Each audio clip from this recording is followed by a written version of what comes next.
All right, welcome. So this is our first part of the Sociocracy workshop. This one is 4 parts for a total of 6 hours. So we're going to go through today a history of sociocracy and talk about conversational rounds. We'll also spend some time talking about consent and what that means. And the second class will be about facilitation and selection processes. So kind of talking about how that goes, how to design an agenda for a sociocratic meeting, and how to select roles in a sociocratic circle. And then the third session, we'll talk about circle design and just some pro tips about how to. Oh, sorry. Circle design is like the main focus of the third part. And then the fourth part is kind of like edge cases and pro tips and more facilitation practice. So I'm hoping to give you guys a lot of practice, a lot of embodied experience of how this works in practice, and we'll move through in that kind of a way. So really happy that you're here. Lots of fun things planned for us. And so I will just jump in and get started. So, I like to start my classes with a little bit of a grounding practice, just to settle our nervous systems, to be present with each other. So if you just want to take a moment and just get comfortable, find your feet on the floor, and just start taking some deep breaths. Maybe close your eyes or soften your gaze. Just allowing your breath to deepen.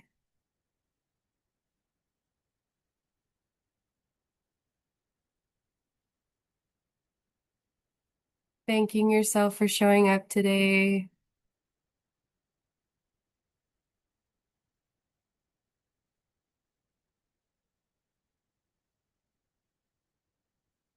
And just noticing the quality of your thoughts. Are they slow and sleepy? Are they racing? Are they somewhere in between? Not needing to change anything, just being present with your thoughts.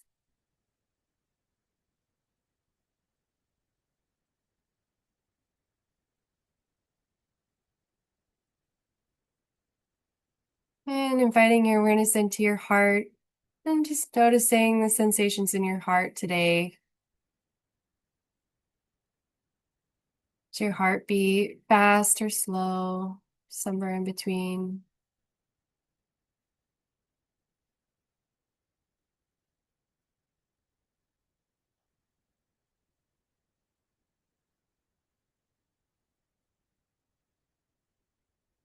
And returning to the quality of your breath. Just noticing if your breath has changed at all from when you started taking some deep breaths.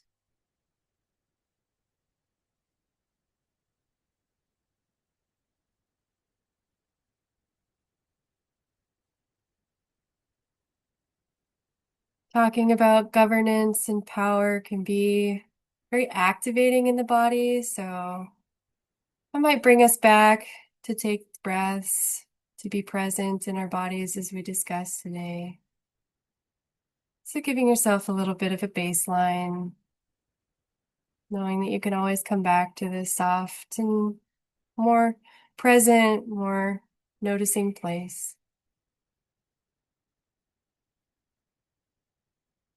And as you feel ready, you can return to the group space.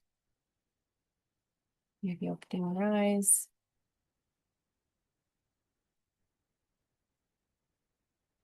All right. Thanks for doing that with me. Okay.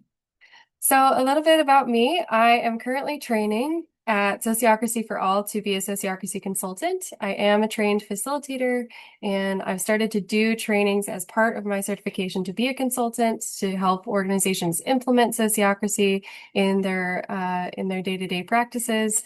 And I've found that I've really enjoyed teaching it as well. So I'm really happy to bring this to the design school. I'm hoping to do this workshop and a later 8-part workshop this year, and then I'm going to start hopefully facilitation certification for Sociocracy, so I can actually give badges out for people who want to be certified facilitators and bring this to their organizations as well. And I'm here as a support person if you're interested in maybe implementing in your organization or you're running into barriers. And I'm hoping that I can give you a lot of tools and tricks of the trade that you can take into your organizations and your meetings to make them more embodied and more interesting and more organized and more fun. So that's my goal here today. And then I just want to note that sometimes people will bring in examples to this class, and that might be about an organization that's a real world organization. And so just asking that if people are talking about their own organizations, that you hold a level of confidentiality here, that if you carry those stories with you forward, that you kind of anonymize them and not take it forward and maybe judge organizations based on some of the information about their governance practices that you might learn in this class. That might not come up, just in case it does. I wanted to make a note of that. And then as we go through the course content, I want to invite you to type questions into the chat or raise your hand at any time. And there will be designated periods for questions as well. So if it's a good time, I'll pull in a question from the chat. And if it's not a good time, then just know that I see your hand, I see the question in the chat, and I will get to you when it is a good time. So, but I do want you to capture those questions as you feel them, and we'll move into the space. So with that, I believe that is all of our logistics. So I want to open the space up for a few popcorn shares. What is your interest in being here? What are you hoping to learn through this 4-part series? And maybe you can raise your hand, your Zoom hand or your real hand, and to call on you and can just talk for a minute about, what is your interest in being here? What are you hoping to learn? And over to you, Liz.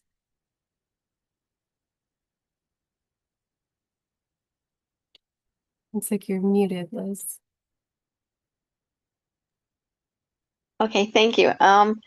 So I belong to an organization, I'll call it, and I've noticed that nothing gets done because there's no really collaboration. Everyone is like a silo.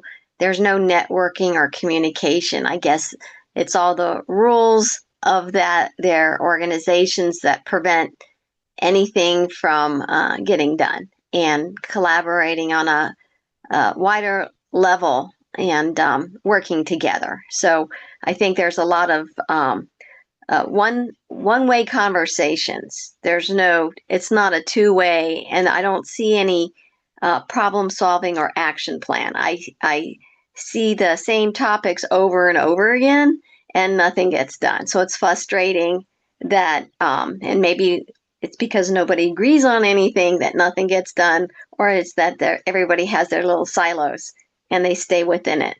That's all. Yeah, thank you for that. That is a very common problem, unfortunately. And over to you, Maria. Would you like to share yours? Let everybody know that some of you know, have been working on building a bioregional learning center in the southwest of France. And I actually have one of my board members with me here today. So I just want to quickly introduce Florence. There she is, waving her hand. Florence is French. She does speak very good English. But yeah, I'm just thrilled to have her here with us. So just wanted to point that out. And we will be one of the institutions that might be sharing some real life examples. So yeah, we appreciate the confidentiality. Thank you. So wonderful to have you both here, and exciting that you get to put this into practice in real life. And I think that's the best way to learn, is when you have somewhere to be practicing these things. So great. Lovely to have you here.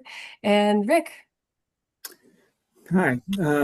I've got 2 reasons to be involved in this course. One is I'm going to be working shortly with a group that practices sociocracy, so I thought I ought to know how it works. The other reason is I'm active in a church which has some structures similar to sociocracy, but what they're lacking is good communication between the groups and within the congregation as a whole. So I would like to help that be changed.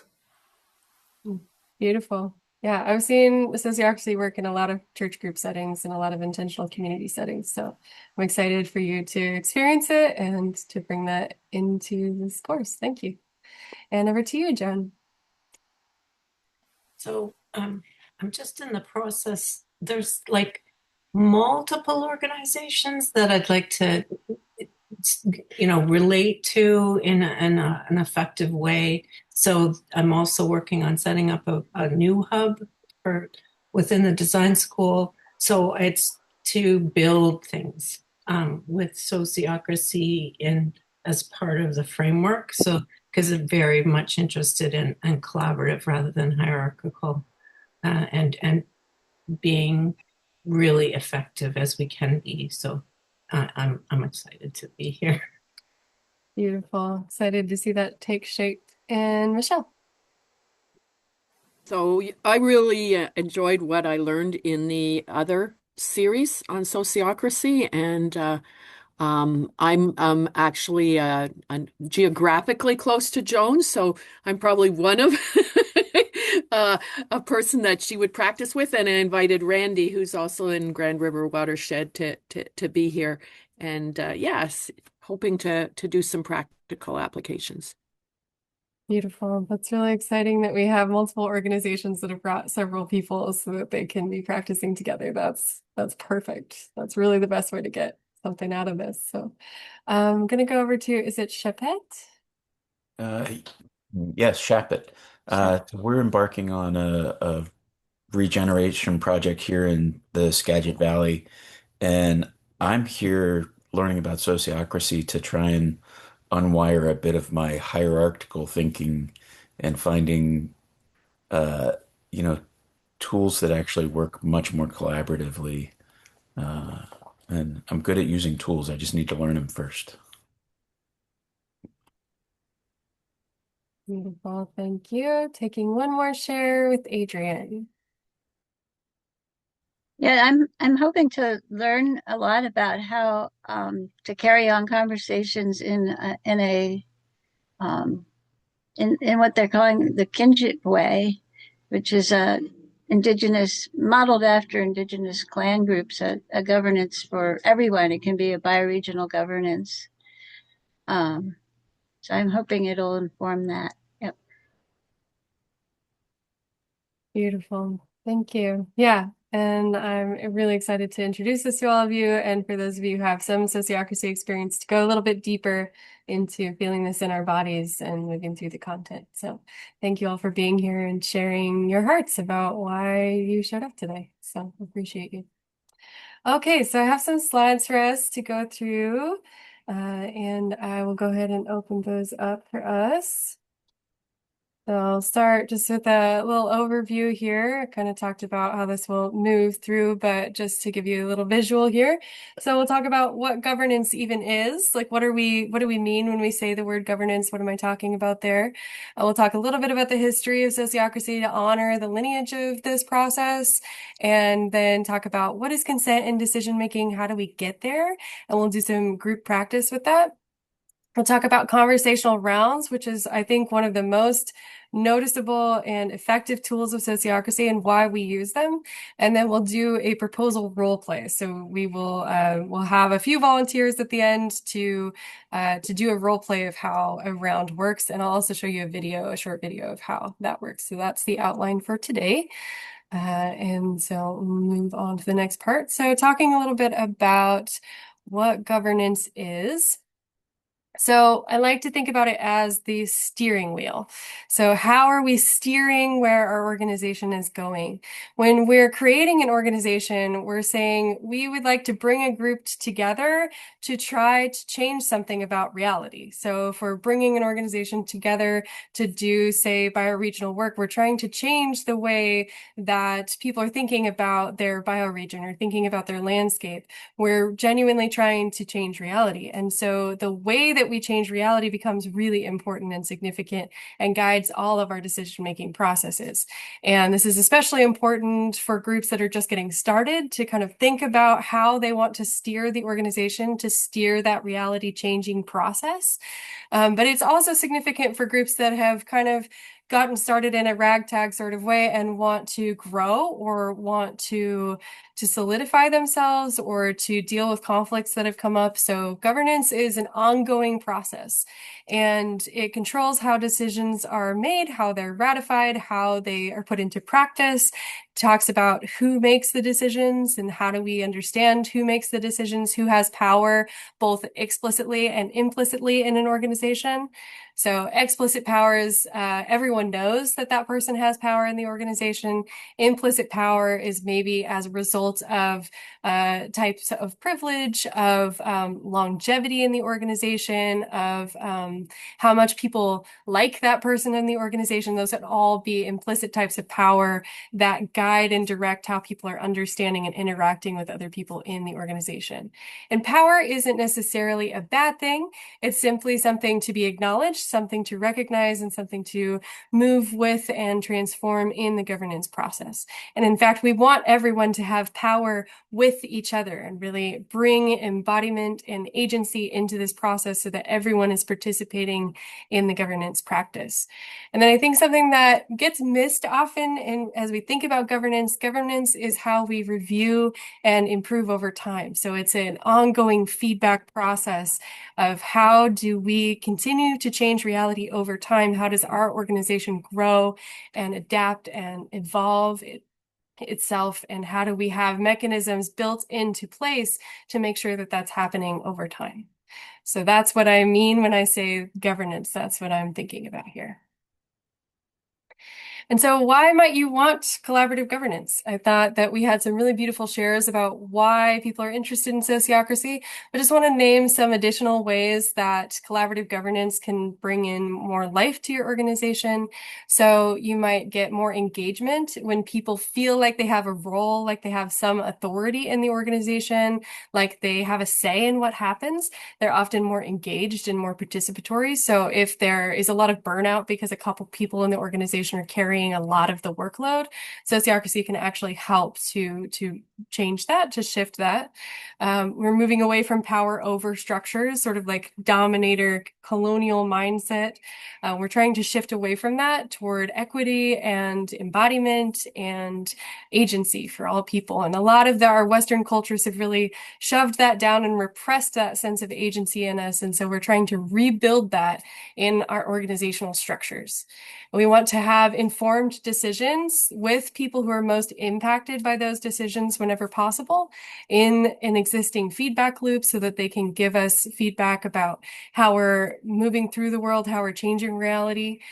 We want to leave meetings feeling energized and effective. We want not to feel like we left a meeting and we feel drained and we feel sad and we feel a lot of conflict and tension in our bodies. And then we want to acknowledge that majority rules voting. So, okay, we're just gonna, we're gonna vote and whatever the majority is goes. That actually fosters this sense of divisiveness in our organizations. And we're seeing that in a lot of representational democracies right now, where we have these two parties that are constantly pitted against each other, and it's causing a lot of divisiveness, even though we have a democracy nominally. So just naming that we're trying to shift the conversation, shift the organizational structure of what we're actually doing in the world. And I say this a lot, but no matter the mission, we need healthy groups in order to complete it. So sociocracy and collaborative governance is one way to establish health in an organization. There are many, many, many, many ways, but this is my favorite set of tools to help do this so that we can actually accomplish what we want to do in the world, and we can make those changes to reality that we're looking for in a healthy and embodied and really bioregional way that really takes account for everything we do and the way that we do it, because that is so important. The way we do things affects how things get done and the longevity of those processes. Then don't want to spend too terribly long on this slide, but just to give you some examples of the types of governance structure. So we have autocracy, which is how most corporations and even nonprofits are run. So there's a decision-making body, maybe a board of directors or an executive director or a CEO who's making these top-down decisions.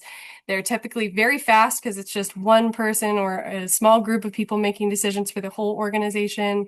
But as we've seen, and probably all of us have experienced, there's not feedback. There's not successful feedback loops. There's a lot of lack of participation and choice, and it's repressing our own sense of agency. So then we shift into democracy, which is how a lot of our governments are currently run. Some nonprofit boards are a little more democratic. They're run by voting, often majority voting, and you have voting members that make up the body that's representing the group. And this can scale with large groups of people. So for instance, in my city, we have 12 city councilors that are elected by 650,000 people in the city. And so that can work across really large groups of people. But again, the majority rules voting can cause some divisiveness, and you can get really, really stuck and have these party battles. And then people don't really feel represented. When you're just, one of 650,000 people, you don't really feel engagement. You don't really feel participation in your governance structure. Then you can have no governance system or anarchy. And this is, it's kind of an anything goes situation, or kind of a rules by the seat of our pants sort of situation. This actually relies on a lot of implicit power. So I mentioned implicit power is sort of, how likable are you? What kind of privilege do you have? How long have you been in this organization? And so it's really unclear how decisions are made and who's in charge and what's going on. But it gives a lot of flexibility, especially for groups that are just now forming, and it can actually happen. Decisions can be made really fast, and there can be a lot of agency in an organization where there's no governance system. But you have a lack of clarity, difficulty giving feedback, there's unnamed power, and it can be hard to reformalize the group later because there's a lot of resistance to structure in those settings typically. And moving into whole group consensus. So some of you may have experienced this. This is a lot of some cooperatives, some intentional communities, some nonprofits do operate this way where everyone needs to agree. And that can be really good. There's often big plenary groups where everyone in the organization comes together and makes decisions, and they have a lot of hand gestures often. The members are all deciding things together. Everyone gets included. Lots of ideas are heard.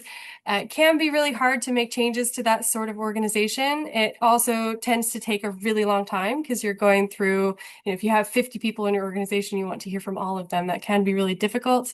And then also you get what's called the tyranny of the minority, which is one person in that group of 50 or however many people in your organization can stop what's moving, and they can object, and then you have to really spend a lot of time on that objection in that really big group, which can take a lot of time, and things might not get done in that consensus-based process.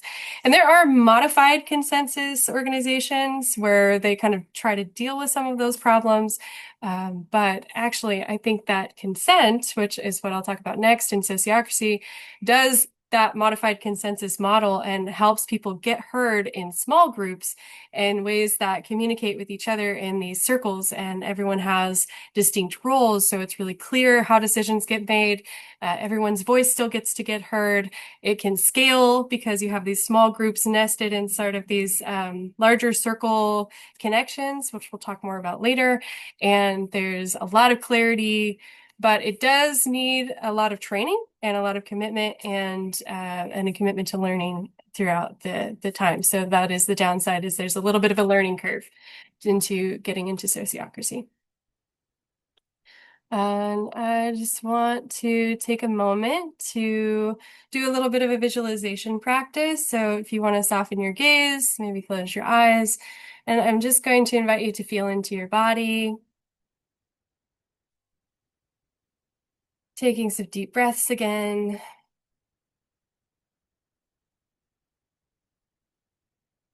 And just thinking about maybe a meeting that you've been in recently and you left feeling frustrated. You left feeling like, I'm not sure that was worth my time.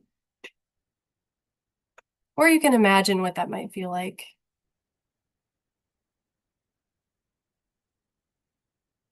And just sensing into your body, where is the tension in your body when you think about that? How do you feel? How does your body feel when you think about leaving a meeting frustrated?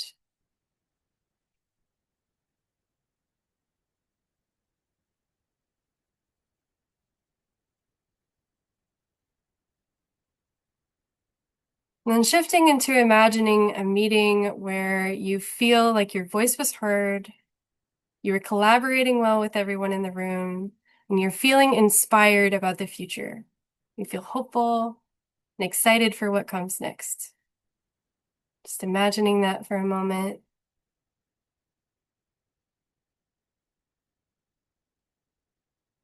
And noticing in your body, where is the openness? How does your body feel when you feel inspired and collaborative?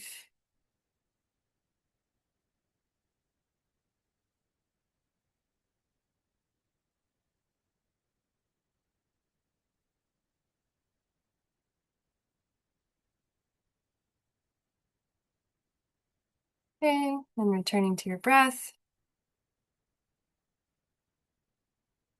opening your eyes.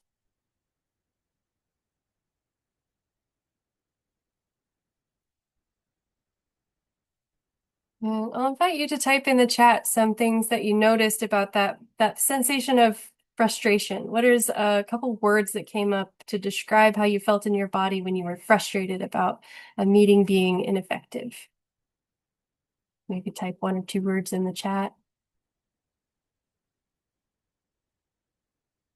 Got heavy, tightness in my heart, tight in my stomach,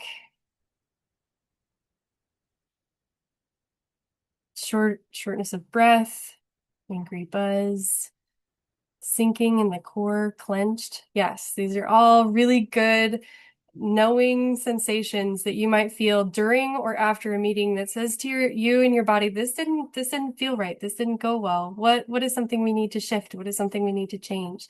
These are indications in your body that, okay, it's time to change how we're doing things. Okay. And now maybe typing into the chat what it felt like in your body when you felt inspired. Where was the openness in your body? How did it feel to you when that was coming in?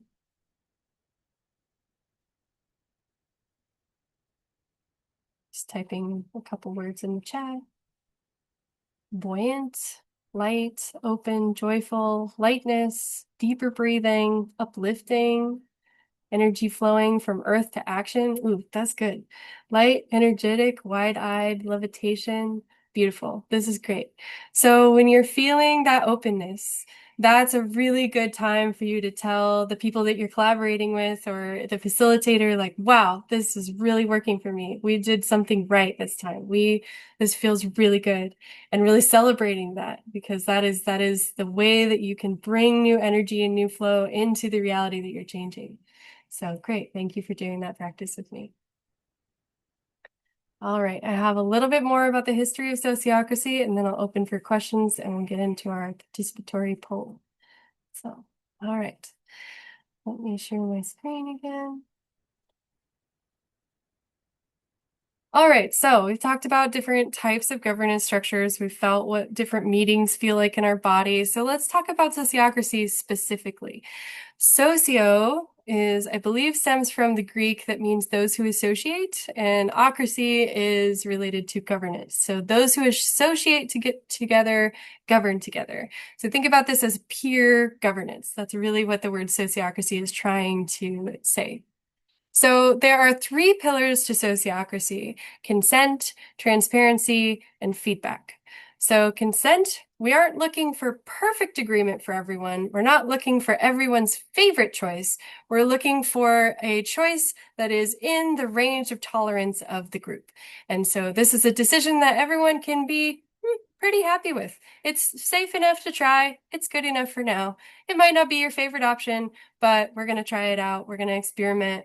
We're going to see how it works. And we're going to do feedback processes to check in about, is this working? Did we make this decision? Did it go the way we thought it would? Do we need to make changes? Do we need to adapt? Do we need to evolve? So those feedback processes in sociocracy happen at the end of meetings. They happen during specific feedback periods, especially for policies, which we'll talk about in a later session.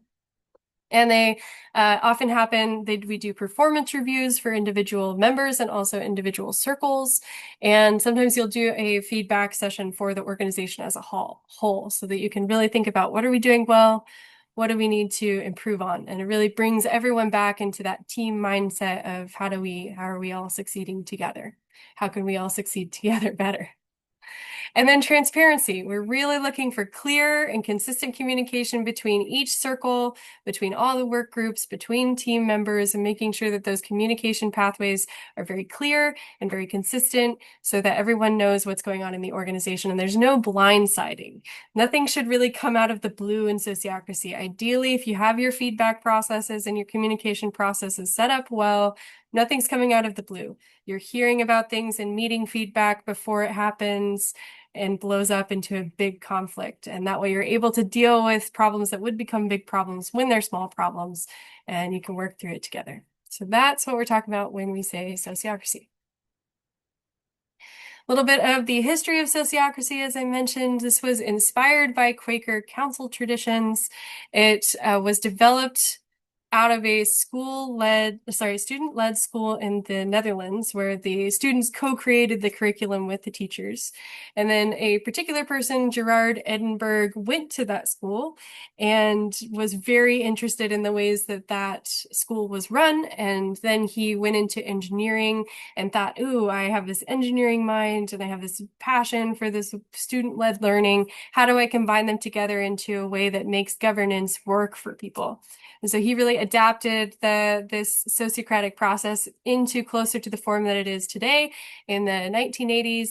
And now it's practiced worldwide, and it is most popular in co-housing communities, intentional communities, cooperatives, and church settings, actually. So I thought that was really interesting.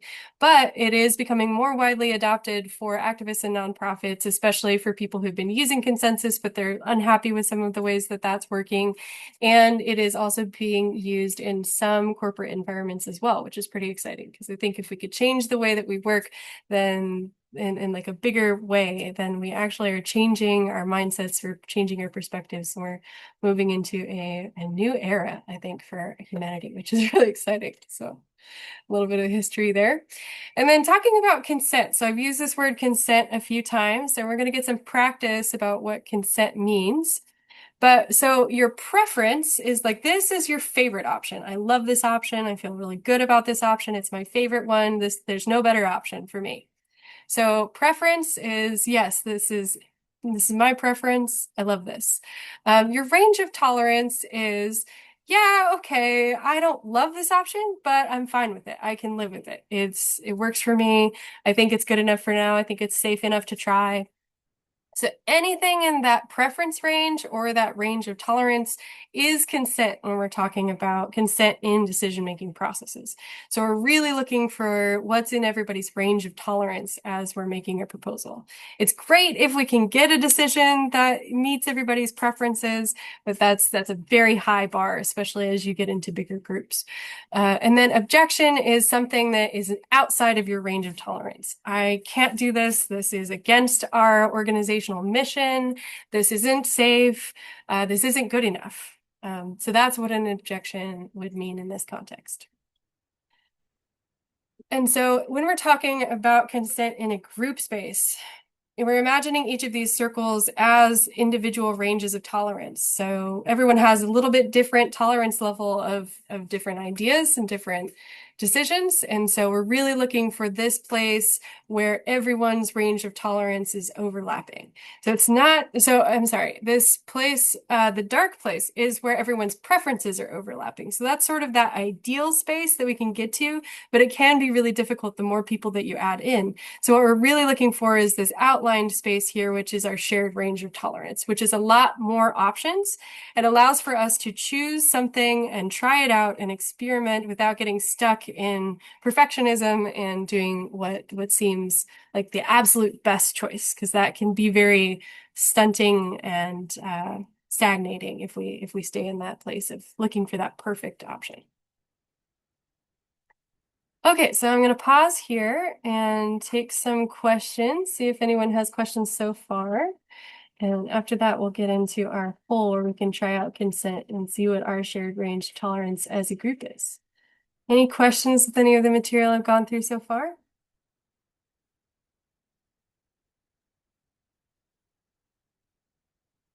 Feeling good? Give a couple more minutes. Questions are great. Questions help to expand the content for the whole group. So questions are a gift, just like objections are a gift. So, Sophia?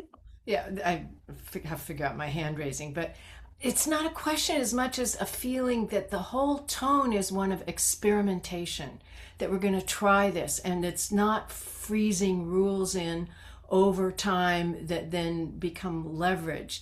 And it's trying it and it's opening the feedback. That's what I'm really strongly hearing. Yeah, thank you for saying that.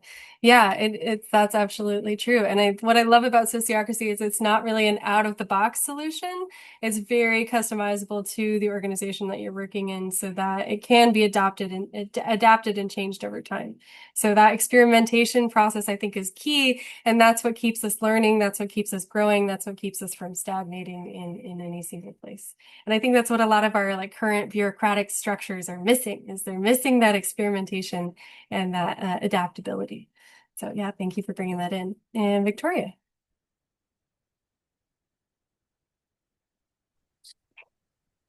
Is there a minimum number or a minimum number of people that makes it a good process, a good way to organize? Yeah, I will definitely spend some time talking about this later, but I would say absolute minimum is 4. I really don't see this working with fewer than 4. You can do it. You can hold some of the meeting processes and the meeting feedback and the rounds, but it tends to get a little confusing when you have fewer than 4. So I would say 4 is like your bare minimum there. That's amazing. I'm sure we've had times when we've had 4 and we still felt that that this is way too small, but I'm glad to hear that it's possible. Thanks. Yeah, useful question. And Pamela. It seems like there's a clear difference between um, everybody having a preference and then they're having a distinction between preference and tolerance. But that's actually, there's a big gap often between those that I think what I wonder about is often people, it seems like I'm thinking of specific situations within the housing co-op that I'm in, for example. And there's a confusion with that my preference is something that is almost sacred, that needs to be maintained, and an incapacity to sort of expand the thinking and feeling to the to understand what one's range of tolerance could be. And I'm wondering if there are ways in which you could learn to help cultivate a sensitivity to that wider sense of what is tolerable beyond one's preference. I don't know if that's baked into what we're going to be discussing or if that even relates. Yeah, I'll just pull this in. We are going to talk a little bit more about aims and domains in a future session, but the aim of the circle is the goal of the circle. What do we want to accomplish? And so in a situation where it seems like someone is really holding their personal preference, we want to bring in that organizational or that circle aim. So really talking about, here's the goal of our circle. Okay, this is the goal. Does this proposal that we're just bringing in now, does that counteract the goal?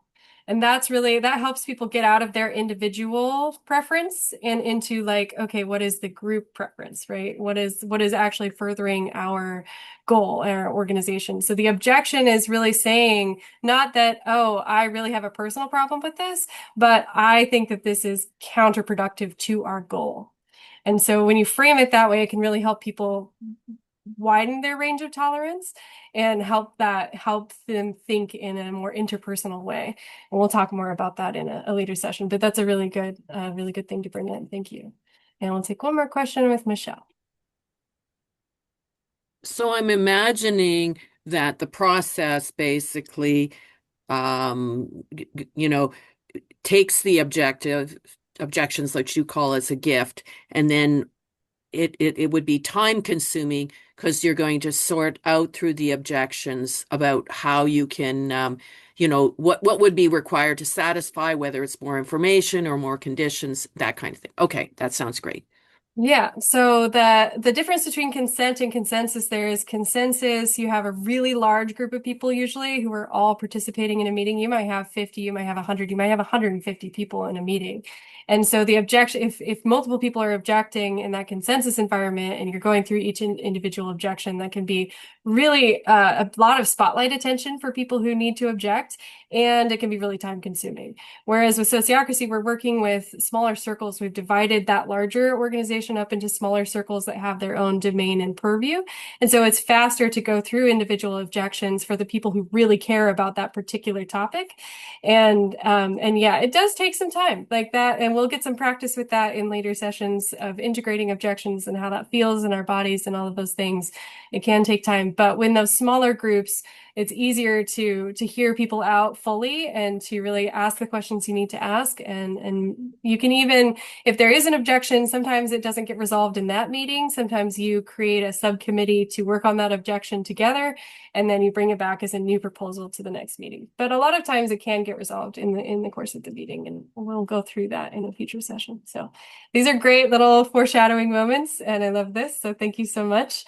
And okay, then we'll move into our poll. So I will share my screen briefly again. So we're going to think about, as a group, we're going to pretend we're planning a breakfast for all of us. We're going to have breakfast together, and we have these three options on the table. So option one is vegan, gluten-free French toast with syrup. Sounds good. To me, at least. So option number two, eggs, bacon, and wheat toast. And option number three is a variety of fruit and oatmeal with with optional toppings. So we're going to do a poll, and you will choose what you want for breakfast, and you're going to identify your preference, your tolerance, and your objection, if you have any, and you can kind of assess. Okay, eating gluten-free French toast right now. That's beautiful. That's very on theme. Okay, so I will launch this poll, and you should be able to do it on your own screen. But just go ahead and fill it out. And so, yes, your preference is like, absolutely, this is my favorite option. Okay, I'd eat it. And then objection, I'm not going to eat this. And I just want to note that if you need more information to make a decision, that's an objection. So just note that. And we'll just give people some time to answer the quiz. This is my first time doing a Zoom poll, and I'm really excited about how it works. All right. I'll give just a couple more minutes. We've got just a couple more people filling it out.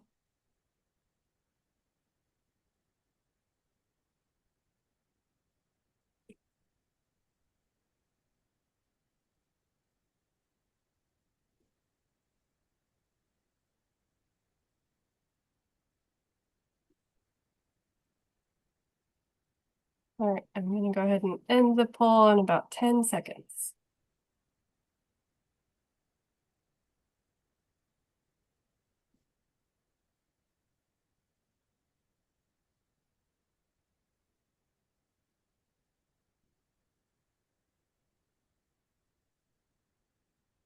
All right, let's see. All right, so you should be able to see the results on your screen. Let me know if you can't see them. But you can kind of see, okay, so we have a lot of variation on the preferences. So we have 24% eggs, bacon, and wheat toast, 33% on the vegan, gluten-free French toast, and 38% on the oatmeal. So if we were looking for everyone's favorite option, that would be really difficult, right? We're all kind of split almost evenly among those three options. But if we're looking at the range of tolerance, we've got 52% with the gluten-free French toast. We've got 48% with the eggs, bacon, and wheat toast, and 57% on the fruit and oatmeal. So we've got a little more options, right? We've given ourselves a little more space.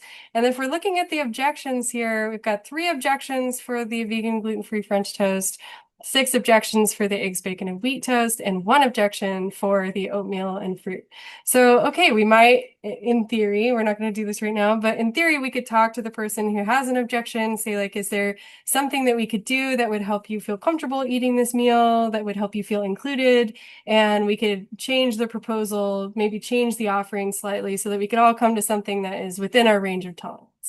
So that's kind of just a little glimpse of how that can work and how that can give us a little more spaciousness in our proposals and our decision making. Okay, great. Thanks for participating. That was fun. I found that breakfast is very universally understood decision. So we can all practice and think about, okay, how would we decide how to make breakfast together? And it's a lot easier than, say, making all 3 of those breakfasts and trying to make that happen, or trying to guess what people want, right? So we're sharing information together and moving through that together. Okay, beautiful.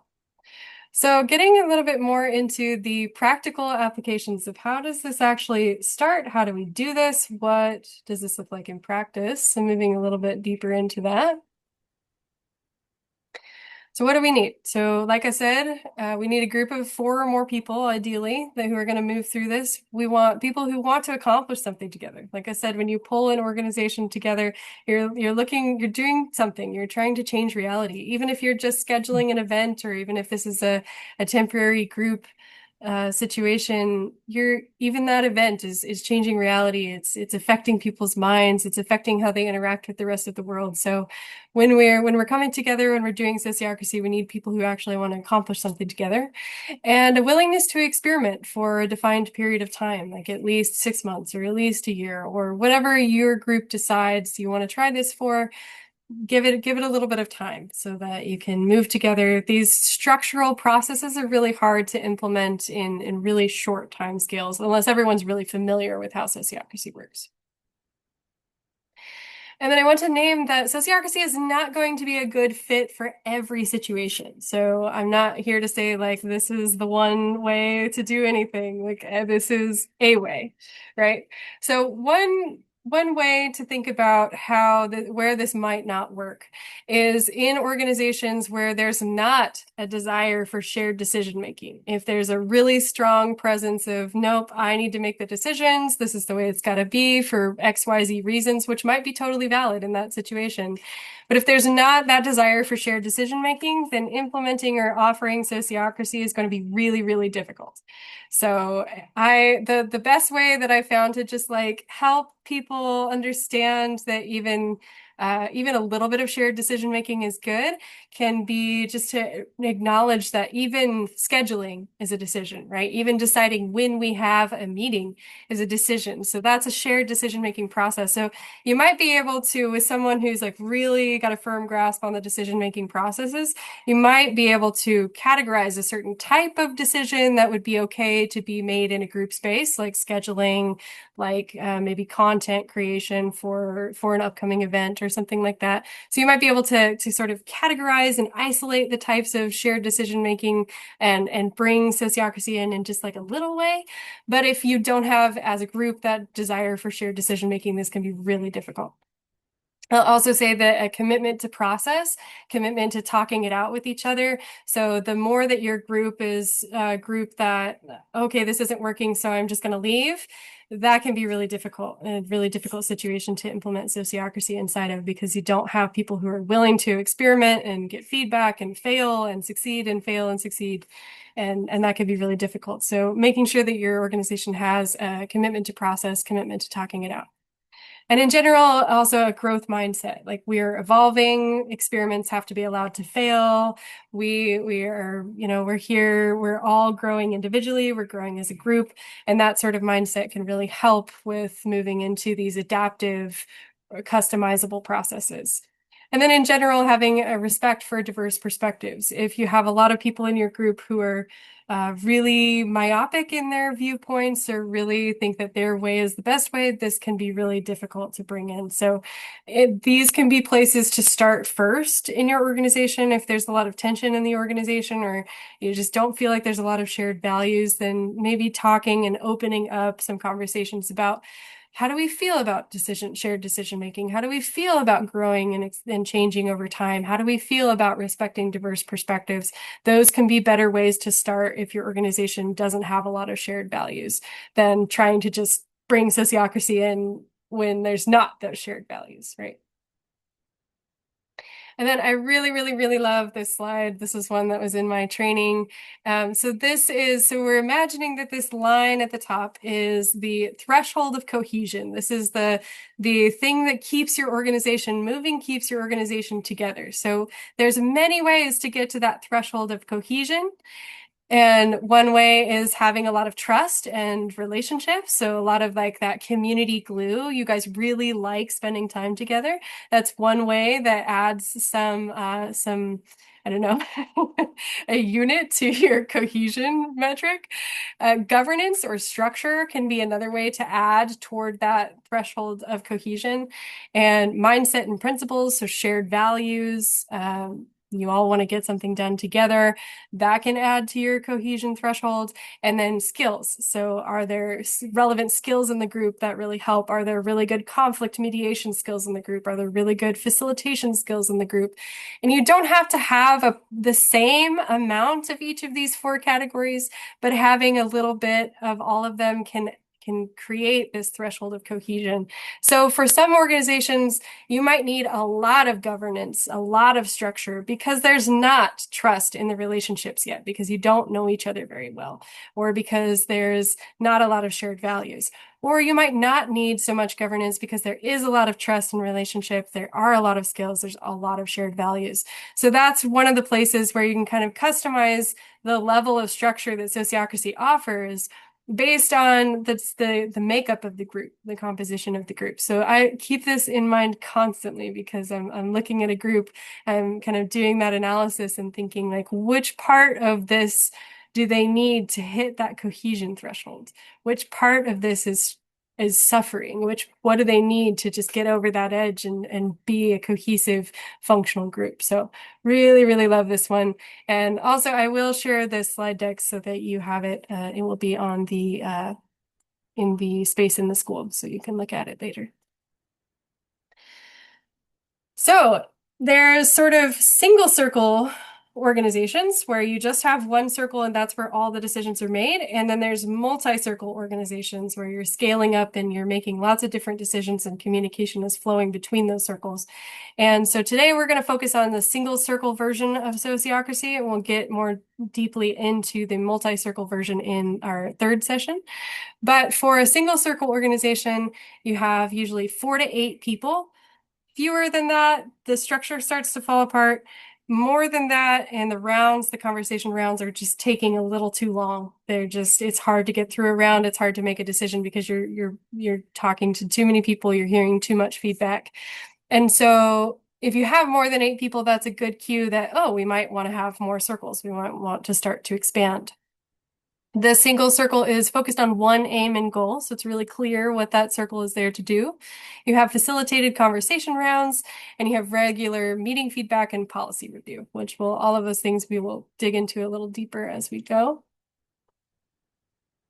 And so how do rounds work? As I mentioned, this is one of the most significant, most helpful tools that sociocracy provides, that council rounds provide. That's kind of where that indigenous inspiration comes in. That Quaker inspiration is thinking about the rounds. So the rounds consist of understanding the proposal, exploring the reactions to that proposal, and deciding or consenting to that proposal or objecting to that proposal. So the way that this looks is someone will offer a proposal. It can be the facilitator, it can be somebody else. They'll introduce the proposal, they'll talk about it. Maybe they will have sent an email ahead of time giving a lot more detail about the proposal. And then you go around and you call on every person, or you point at them. You're like, okay, do you have a question? Yes, no? Okay, do you have a question? Yes, no? And the person who brought the proposal will answer those questions in succession, so that we want to make sure that everyone is understanding what we're even talking about before we go into reactions. So then you go into reactions, and this is just your gut check, your knee-jerk reaction, like, how are you feeling about this? what do you want to say about this? And these are usually encouraged to be pretty short. In Sociocracy, we invite people to be lean of speech because we do want to hear from everybody. And so we're moving through these ideally like 30 seconds or less, these reaction rounds. But it gives people an opportunity to feel heard, to say their piece, to say like, well, I like this because of this, or I don't like this because of this. And that's not necessarily an objection. That's the place where people say their preference. That's when they say like, well, you know, I'm worried about it because of this, or I feel really good because of this, right? So it's just their opportunity to feel heard. And then we move into the consent and objection round. And again, we're calling on every person. They're giving a consent or object, or in some cases, the objection is a hand out because we're really talking about it being a gift. Or they just say consent or object, depending on the culture of the meeting. So that's basically how it goes. Those are the rounds. So for every topic, there's a round of questions, there's a round of comments, and there's a round of consent when everyone gets an opportunity to speak. And we will see how this looks in practice. I have a little video for you. Let me share with sound here.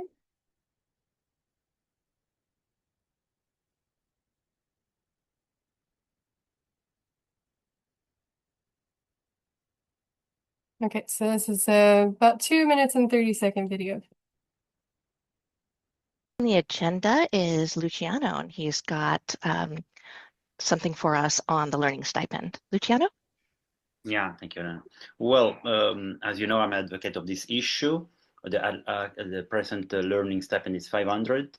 Many people use it, and it's not enough. Many people don't use it, I have to say. But for people who use it, it seems a lot, but it's not. So the proposal is to raise it from 500 to 750. And that's that's all. That's the proposal. Thanks, Luciano. Check. Was that proposal clear for anybody? Do we have any questions on that? All right, let's do a reaction round then. This time, let's go Lizzie and then Adam, and then I'll go, and then Michael, and we'll all finish with Luciano. Lizzie? Yeah, I think it's really exciting and useful, and I feel like it will help people find some more valuable courses to help them. Check. Thanks, Lizzie. Adam, and then I'll go. Yeah, I mean, like we were talking about it last meeting, the financials look good for it. All the people who weren't using it kind of cover the people who are going to use some extra, so that's great from my end. And I'm looking forward to taking a couple extra courses that I got my eye on. So check. Great, thanks.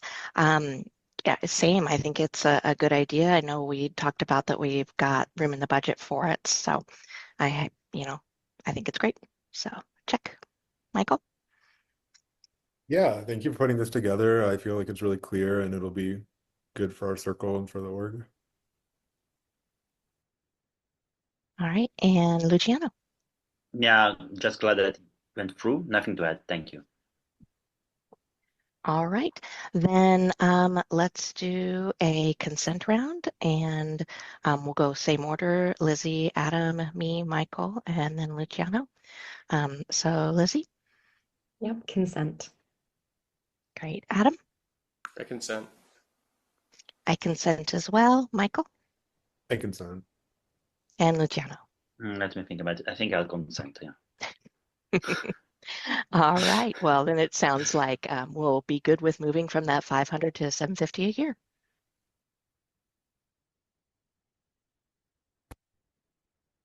Okay, so that gives you a little idea of how that looks in practice, and we'll also do a little bit of a exploration in this group kind of in real time about that as well. And I just have a couple more slides to go through real quick, and then we'll do our role play. So share my screen again.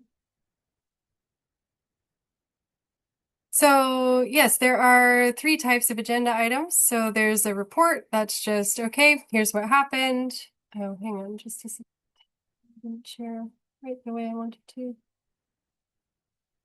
Okay. So yes, there's the report, which is just, here's what happened, and then there's a round of questions. There's nothing to decide, there's nothing to brainstorm, we're good. So we just do the question round. Then the exploration. So this is maybe something that's not a fully fleshed out proposal, it's just something we want some feedback on. So we're gonna give the report or, introduce the topic, and then we'll do a round of questions, and we'll do a round of reactions, and then that person who introduced the topic might come back to the next meeting with a new proposal, with it fleshed out so that it's ready for a decision. And then there's a decision where we introduce the proposal, have a round of questions, do a reaction round, and then do a consent round. So not everything that you bring to the meeting is going to be a decision. Sometimes you want some brainstorming first from the organization. You want some buy-in. You want people to feel like their voices are heard as you're designing the proposal. And sometimes it's just reports, just saying how things are working, what happened in a different circle, or how, reporting on how an event went or something. So those are the different types of agenda items. I just want to spend a little bit of time talking about why we do these conversation rounds, because I think it's really important. The goal is to break up the opportunity for people to have these really tense back and forth. So if there are maybe 2 or 3 people who talk a lot in a meeting and they tend to get into back and forth and they're tense and they're arguing with each other, this can shut a lot of people down in the meeting. It can cause that constriction and that closure that we were talking about in our visualization today. And so we're really trying to discourage that by giving everyone a chance to talk. And this is a great thing for facilitators to say, like, okay, let's return to the rounds. No, it's a good way to break up some of that tension. It also removes people from having to raise their hands. So people start to get confident that they're going to get called on. So there's not all this like awkward hand raising and silence, and people are too afraid to raise their hand. They know they're going to get called on. They know they're going to have a chance to say their piece, or they can pass. So they don't have to talk. They don't have to offer a reaction. They can always pass, but it gives everyone trust that there's time for their input. So that's why we do the rounds. And really, truly, every time drama comes up in a circle, every time there's tension or just like some things not quite right, I always try to go back to the rounds first, and almost every time that works, that helps. And then people are like, oh yeah, okay, well, we're moving in rounds, so I'm gonna hold my peace. I'm gonna save my time. And then I've been saying this, but objections are gifts. And we'll talk more about how integrating objections work and how to hold this in our bodies and in our meetings. But again, as I mentioned, it's not based on personal preference. It says to the group, this will harm our ability to achieve our goal. And this is used especially if the proposal is not safe enough to try. There's a critical error, you don't have enough information, you're really concerned, and there's ways to integrate those objections. So you might shorten the term, you might say, well, let's check in about this. So let's try it for 3 months, see if that helps. You might change the proposal a little bit. There's lots of things you could do, and we'll talk more about that as we move along to help fold in people who feel an objection. And it's not the person who is objecting, it's not their responsibility to solve the problem. It's the group's responsibility to solve the problem. So I just want to bring that in. Yeah, and then I will offer a little space for questions here.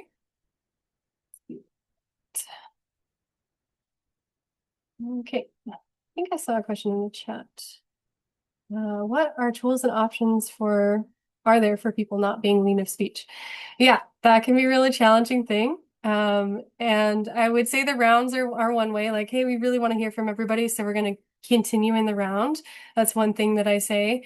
Or we can say, especially what happens is we'll be doing a question round and someone will have a comment. And so the facilitator can interrupt and say, like, okay, I hear that you have a comment. Thank you for that. And we'll hear more about that in the comments round, but do you have a question? Is there a specific question? And that can help them kind of get back on track. And yeah, so I really empower the facilitators to interrupt a little bit, to be gentle, but to say, like, okay, we do want to hear from everybody, just acknowledging that. So that can be really difficult, and it's one of the hardest things to get people to practice, but that's why it's important to offer space for practice, to try out the rounds, and to really understand why you're doing the rounds. and explain that to everybody so that everyone's kind of on board. And that's where I said that if your organization doesn't feel like they want to respect diverse perspectives, like they want to hear from everyone, then you don't have that as a shared value, and it's going to be really difficult to institute the rounds. So just something to think about ahead of time. If you want buy-in about that before you really start practicing this. Any other questions about what you saw, experienced? Pamela.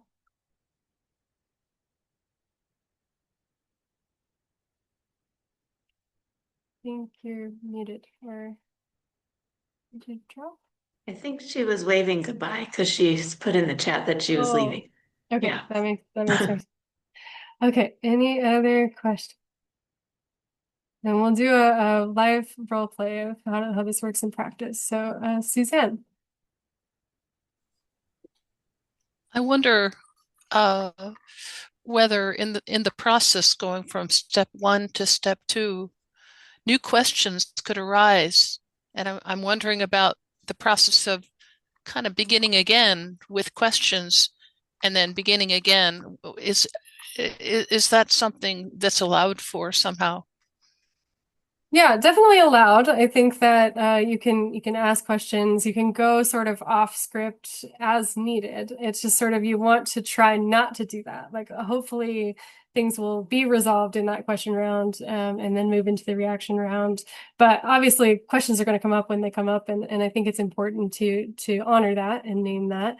So you can kind of, well, actually, I'm sorry, I have a question in this round. Can I say that and get that answered and then go back around? And sometimes someone will say a comment that brings in information that everyone's like, oh, that's news to me. I think maybe we need to do another round of reactions because that really changed something for me.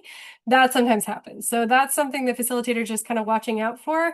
The facilitator's whole job is really noticing the energy of the group and knowing when they, oh, I think we maybe need another reaction round, or like we need another question round, and really just paying a lot of attention to that. And I did want to mention Sociocracy for All has a facilitator role play course coming up. I think it starts on the 22nd. It's a 6-part series. And that's a really good place to get that kind of like feeling out the energy of the group practice, like really a lot of that. And I'll do some of that in this group, but this one's kind of focused on like what is the whole framework of Sociocracy, where that class is really focused on facilitation. So I'll post that link in the chat before we leave. Or I'll maybe post it in the space in the school too. Any other questions before we move into our role play?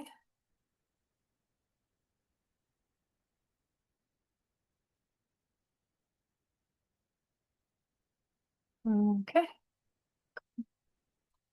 All right, so I will introduce this here, and then I'll ask for some volunteers. So just think in your head if you might want to volunteer. You might want to try this out for yourself. I'm going to facilitate this first one so you can kind of see how this goes, but I'll have people who are doing the rounds, the question rounds, the reaction rounds, and the consent rounds. So in our role play today, I will facilitate, and we'll have maybe 3 volunteers who will be participating in this meeting with us. The mission of our organization is to reduce soil erosion. We're really passionate about reducing soil erosion in our area.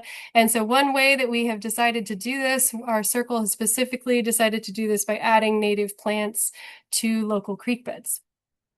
So the proposal will be to start a monthly volunteer day for the neighborhood to prep the new planting areas. And so I will introduce that proposal, and then we'll do a question round, reaction round, and a consent round. And I will actually post this in the chat as well so that you can look at it if you want to while we're moving through this. But if I can get some hands for folks who would like to participate in the role play, help everybody else learn, that would be really great. Anyone feeling brave? At least 3 volunteers.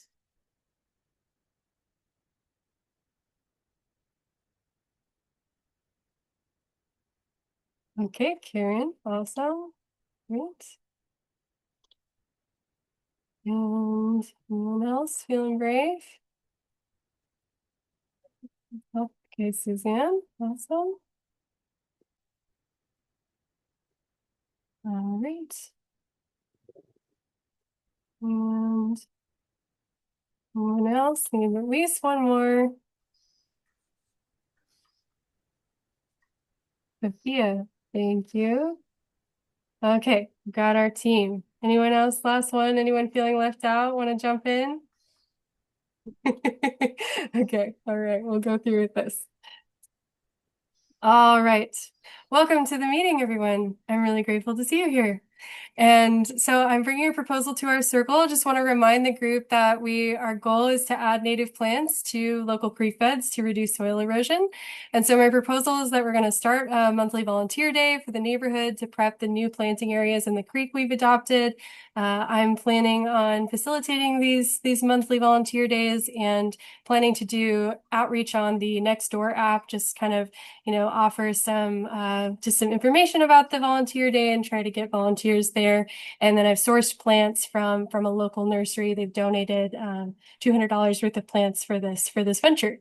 So yeah, the plan is to do the monthly day on the first Saturday of every month. So it's really consistent. People come to the volunteer day regularly.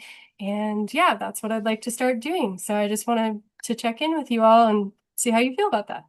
So I want to do a round of questions, and I'll start with Karen, and then go to Suzanne and Sophia. Karen, do you have any questions? Yeah, I do have a question. I'm curious if we have a sense now of how many people in the community would be interested in volunteering in this project. Yeah, I'm really hoping that some of the circle members come to the project, and then I have some other friends who said that they would come, and I think as long as we have like 5 to 10 people, that it would be a really successful event. So I think we'll pull people from the neighborhood, I'll put some flyers up, and yeah, I'm pretty confident we can get enough people. Do you have any other questions? Nope, that clears it up. Great. And Suzanne, any questions? I guess I'm wondering if there's a need for people to be educated about the specific plants that will be planted in this process. That's a really good question. I definitely think I want to spend some time in the opening circle talking about why we chose the plants we did, and just making sure that they know that they're native plants and like what their purpose is in the ecology of the space. So yeah, thank you for bringing that up. Okay. Do you have any other questions? Okay, great. And Sophia? I just have one question, and thank you for raising it about which plants. When we were in Guatemala, we were with someone who works on climate change and they were planting mahogany trees. And he said privately in the bus that from his climate perspective, those trees will not grow to maturity. So are we considering climate change in which trees we think about planting?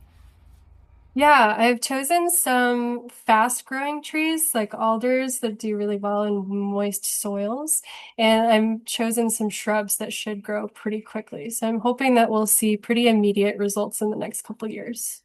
Thanks. Yeah, awesome. Thank you. Any other questions, Sophia? Okay, beautiful. All right, so we'll move into our reaction round, and I'll go in reverse order this time. So, Sophia, do you have any reactions, any thoughts about this? Well, it sounds like fun. And so getting us together and giving us a schedule, it's something I've been thinking about, but haven't been able to act on. So thank you. Awesome, thanks. And Suzanne? I'm just feeling optimistic. I look forward to it. Awesome. And Karen? Yeah, I feel really good about it too, and I'm excited to participate. Yay. Awesome. Okay, then I'll go ahead and restate the proposal. So we're going to start a monthly volunteer day for the neighborhood to plant these prep these new planting areas for these shrubs and trees. So then I'll ask for consent. So maybe I'll just ask for thumbs up or hands out if you're objecting. And I'm looking for everybody's consent. Awesome. Okay, proposal passed. We will start that next month. See you there. Great. Awesome. Good job, everybody. That was beautiful. Okay, let me remove these spotlights here. That was perfect. You didn't throw me any curveballs, so it's always helpful. We'll definitely do some practice with objections and things later, but yeah, so what are some things that you noticed about that? Either that experience or the video that you watched, how did it feel to you? What are your thoughts? What's coming up for you now? Anybody can respond here. Either. What's coming up for me is um, the facilitation feels really good in my system. Um, and I've tried to do little bits of sociocracy before, um, where if I'm doing the facilitation, other people are sort of bulking just at the facilitation that I'm doing. Um, and so there's like a buy-in needed before even coming to the meeting, like buy-in to participation. Yeah.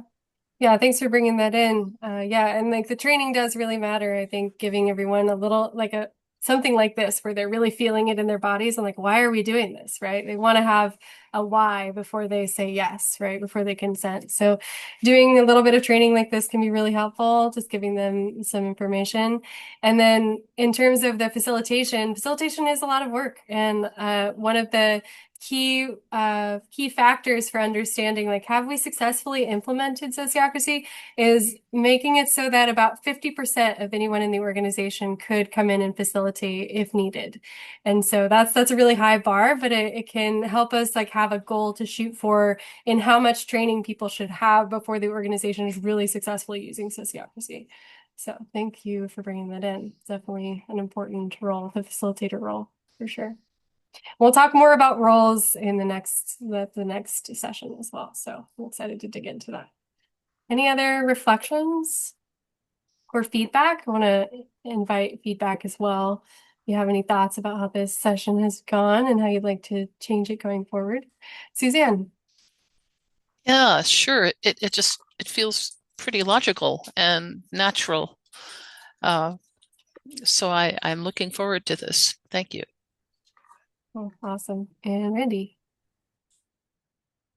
Yeah, I just wanted to mention that I love that there are some guardrails and some guidance, but it doesn't feel onerous or too confining or constraining. I mean, the one symptom that comes to mind for me that is a challenge in facilitating meetings is getting people to focus on the place we are in the conversation.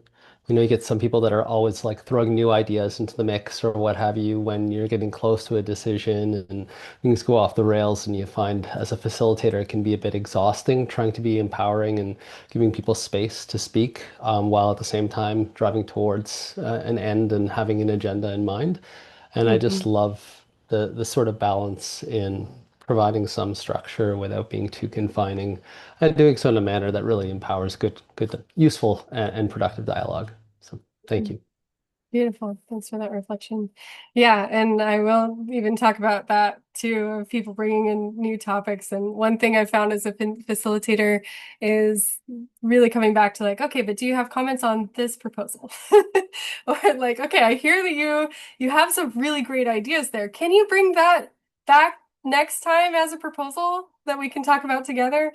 So there's ways to say like, wow, that's great. I'm really glad you're excited about that. And maybe bring it next time. Maybe let's stay on topic. So there's really gentle ways to play that balance role. And I do think that sociocracy is all about balance there. Yeah. If I could add, I mean, I think the nice thing about it is it gives the facilitator something to point to. So instead of it feeling in the moment like I'm squashing creativity or the possibility of new ideas, it's like, well, we have sort of an agreed way of orienting in the conversation, and there is a time and a place for ideas, and we're just not there right now. So I'm going to gently steer you back towards the area that we're in without it being personal or, you know, a closed facilitation style. Yes, that's exactly the benefit of having structure. So you can just gently return to that. It's a really good tool. And I just want to say too that sociocracy itself, or like the rounds or the structure, should also be under a review process. So we'll say like, okay, we're going to experiment with these rounds for 3 months or 6 months or a year. And so if people are like, I'm really frustrated with these conversation rounds, like, okay, well, are we willing to try it out for the rest of the year? Like, we committed to trying it out and seeing how it works for a period of time. Can we try to stick with it? Can we feel it in our bodies? Can we give it a chance? And then we can go through the review process and make some changes according to how we all feel after we've tried it for a while. So that can also give some spaciousness for like the initial like, what are we doing? Why are we doing this factor as well? So just really encouraging that, like, we're going to review it in 3 months. Don't worry about it. And Joan. Yeah, I think that there's, that this being new to a group that with like introducing this as a new feature and structure for the group, that it would take some practice. But I feel like with that practice, people knowing they're going to be able to speak and be heard would make such a difference, because I'm on committees where people just routinely sit and say nothing, and then others totally dominate, and this leveling the playing field and ensuring everyone contributes and is heard, super helpful. Yeah, thanks for Really bringing that encouraged. in. Yeah, and I just want to offer too that some gentleness at first is really valuable, because like I said, we've most of us have existed in cultures that have really squashed our agency and our participation. They want us to be sheep. They want us to just follow orders. And so suddenly when people have agency and they have control, they're like, whoa, this is too much responsibility. This is crazy, right? So really easing into this and helping people rebuild those muscles that have atrophied can really help with this process and the participation, because going from, oh, I can just sit in a meeting and not say anything, to I'm expected to respond, like, that's a big shift. And so having some gentleness in that change as you're moving through this process can be really helpful. And Florence. Sorry for my English. I'm a little afraid with this way to make this decision if we are often all okay, that they will say, oh, you see, it's a really lot of time we lose and we're okay and we're okay, like the first example you show us. So, because it's good when there is a need, we need questions, clarifications, but so I'm afraid about that. Yeah, that's a really good thing to bring in. And I will say that we'll talk about this later, but there are things called policies. So you can set policies so you can say, like, okay, this type of decision, we know that we're all good with this type of decision. We don't need to talk about that. So we just know we have a policy that, like, hey, if you bring this kind of event, like, you're good to go. You don't need permission from the group, or maybe just notify the group via email. So you can have policies that can streamline some of those things that you're like, we know we're always yeses about this. We don't need to talk about it, right? So you can kind of cherry pick those things. Whereas if it's like something that's really brand new to the organization, you do want that opportunity to really ask questions and get feedback and talk through it in this way, because there are things that you might think it's an easy yes, but then the questions in the comments reveal that someone actually holds an opinion you didn't consider. So it's just kind of like trying to feel out, what is a decision that we always say yes about and we can just, make that a policy, or what is a decision that's kind of unique and we need to go through this process about. Is that helpful? Yeah. Okay, great. Thanks for that question. And fantastic. Hello. More reflection. Yeah, I liked hearing that sample meeting. It reminds me a lot of what meetings look like in the small mutual aid networks I'm in, because we're all mission oriented. Like we have a group of people who we provide like aid to, various groups that's all volunteer. We don't have an actual nonprofit. We just try to reach out into our network and see who can help, that kind of thing. And that really reminds me of how our meetings go versus a lot of intentional communities I've lived in, where there seems to be, especially in these small communities in real life, there seems to be a person who is used to being able to manipulate consensus, or who's able to, basically quietly manipulate the conversation out of ego, and people bend towards that person. And the kind of the feel and everything of a meeting, when even in, I lived at the actual commune where they were teaching consensus first at Alpha Farm, and it was a dictatorship. It really was, because it was all energetically. It was like what the words that were coming out of their mouth and their energy didn't match. And then you see the meeting that you showed, and there's mutual respect amongst the people. They trust each other, and they're able to quickly come to a decision. But that only happens if the person who wants to manipulate these meetings will probably get triggered by that type of approach, and not be able to allow the meeting to go that way. Does that make sense? So I love it, and like that's what it feels like when I'm in groups of people where we have self-respect and we respect each other. But how do we deal, like that? I'm not asking you to answer, but my thought about this process is, how do we deal with this? There's always, sorry, the board just fell. There's always this one person who is used to being able to use certain tactics, and how can you include them in this process while teaching them that they cannot continue with those practices? You know what I mean? Yeah, yeah, and I mean it really is about having enough of the group that's buying in to this process that there's sort of a critical mass of people who want to shift to this, especially in an existing organization. So that can help. But I do want to name that sociocracy isn't going to fix everything, right? If you don't have that like cohesion threshold, then you're going to really struggle with implementing sociocracy. And so really thinking about the ways to bring that person in and help them understand and give them feedback about the effects of what they're doing and why you want to shift to something else can help to bridge that gap. And there's a lot that we'll talk about too about that. Just want to recognize that we're at time here, and I just quickly want to share some key takeaways from this session. So consent and decision making is looking for that shared range of tolerance. Remember, we were talking about breakfast and trying to decide breakfast for each other as an example of what range of tolerance looks like. The conversational rounds and meetings increase participation and prevent that tension, that intense back and forth. And we have 3 agenda types in a meeting. We have a report and questions, explore, which is the introduction, questions, and comments, and the decide, which is questions, comments, and consent. So these are the 3 big takeaways from this session, and we'll dig deeper into roles, into different types of meeting facilitation, and how agendas work in the next session. So thank you very much, and yeah.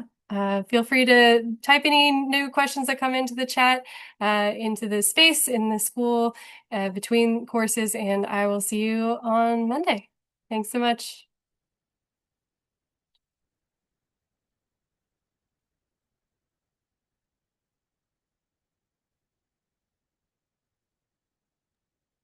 Thanks, Andrea. Great information.